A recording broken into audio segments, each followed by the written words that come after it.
మల్కాజ్గిరి జిల్లా కొండాపూర్లో girls ITI residential కళాశాలని మంత్రి శ్రీధర్ బాబు ప్రారంభించారు. ఈ కళాశాలని 8 కోట్ల రూపాయల వ్యయంతో 3 ఎకరాల భూమిలో నిర్మించామని తెలిపారు. ఈ కళాశాలలో మొత్తం 5 కోర్సులు ఉన్నాయని తెలిపారు.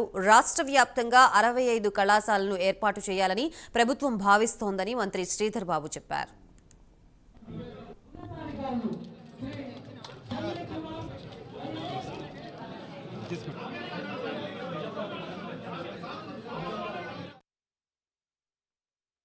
వ్యయంతో చాలా మంచి సౌకర్యాలతో 5 ట్రేడ్స్ కు సంబంధించిన కోర్సులను ప్రారంభోత్సవం చేయడం జరిగింది.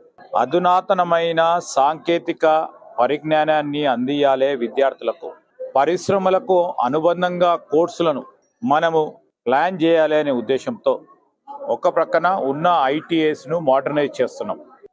ఇంకో ప్రక్కన అడ్వాన్స్ టెక్నాలజీ సెంటర్స్ అని ఏర్పాటు చేసి ఈ రాష్ట్ర వ్యాప్తంగా కూడా 65 ఇన్స్టిట్యూట్స్ని మేము ఈరోజు కొత్త భవనాలతో పాటు అక్కడ కొత్త ట్రేడ్స్తో పాటు